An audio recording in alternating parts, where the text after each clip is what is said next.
gosh. I'm out of breath. You know, I woke up this morning and I was tired. I was really tired.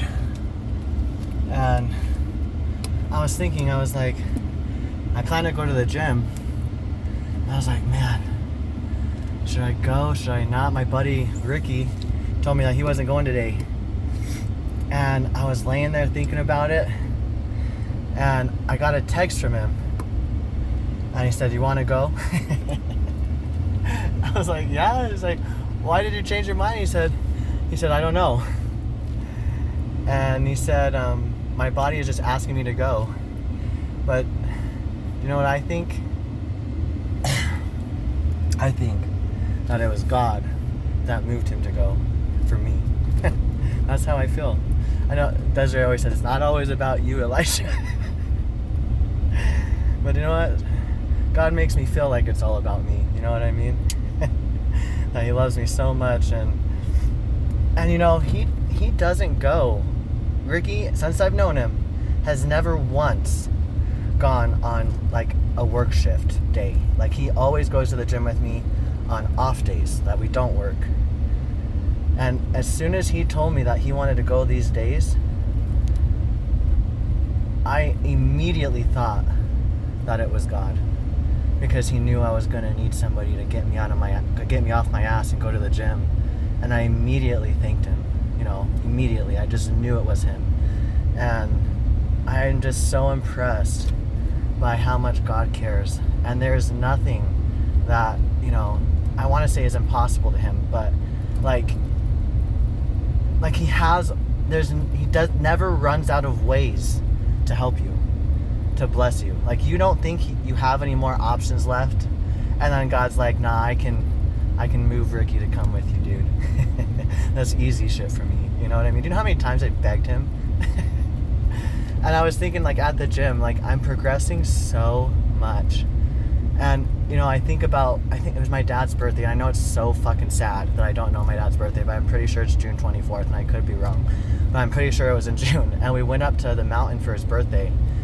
And my son wanted me to help him do pull-ups on this tree that was hanging over us. And, you know, first of all, you know, Jeff, his uncle, was there too, and he looked to me and said, Dad, lift me up, Dad, you know, to get him up there. And I was so fucking touched. Like, you know, Jeff is like 3 times bigger than me, but he looked to me and had confidence that I could get him up there. I don't know how many of you know Helaman, but he's a fucking monster. He's a fucking brick. You know what I mean? I think I want to say 120 pounds, 160 pounds. He's solid. You know what I mean? I got him up there like it was nothing. But anyways, my point is that I was doing pull-ups with him, and never before have I ever been good at pull-ups, honestly. And like, this is kind of embarrassing, but my twin sister Sarah, when we were like young, we had like this pull-up bar over the door in the bathroom, and she did more pull-ups than me. She's strong, okay? Anyways, like, I was doing some I didn't do them all the way. Like, I didn't get my chin all the way up, but I did like 4 or 5, I want to say. You know, at least 4. And I did a couple sets of that. Well, like today, I did 8 unassisted pull-ups, and then 6, and then 4. My bicep is unusable right now. But I just, like, and I thought about how, you know, it's been really hard for me to forgive my family for some of the things that they've done. And, you know, and I thought I had forgiven them, you know. But there was one day where I realized that I was still holding on to a lot of anger. And because I just reacted out every single time I was around any of them, really. And it was so embarrassing. Because that's not who I am, right? But, you know, I thought about how in that moment, like, I was just trying to forgive them, you know. I was just trying. And I went to my dad's birthday with everyone, even though it's not like I didn't really want to, but I just knew it wasn't going to be super fun.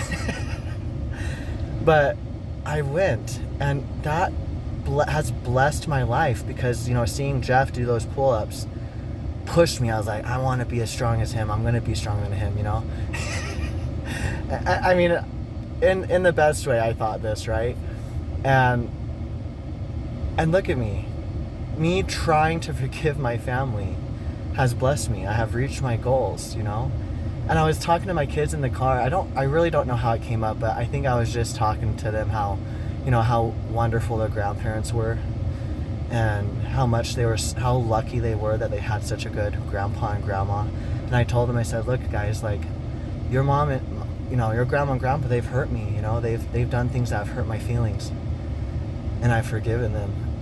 And look at how much it's blessed our life, you know.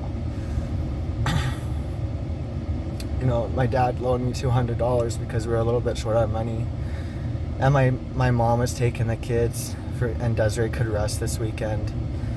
And, you know, I actually sent them a text before work yesterday and said, hey Mom and Dad, I just want you to know how much I love you and how thankful I am for all that you do for us. And I meant it, you know, I really genuinely meant that. I just think,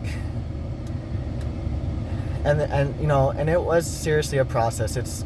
I was telling one of my friends that, you know, God left me pieces, you know, as I went along, and eventually they all fit together, and I was able to, you know, I wasn't able to forgive them, honestly. Like, there was a point, like I said, I realized I was still mad, and I just prayed and I told God that I'm trying, you know, I don't know what to do, but I just want you to know that I forgive them. And ever since that day, I haven't felt that anger. It's just magically gone. And it's really gone, like, I don't know, it's magical, you know, it's supernatural. Anyways, those are my thoughts. You know, I need to end this video. Those are my thoughts today, and I just want to say thanks for listening, and I love Jesus, you know, what he did for me, and because of him, I don't have to carry those things around. And that's it. Thanks.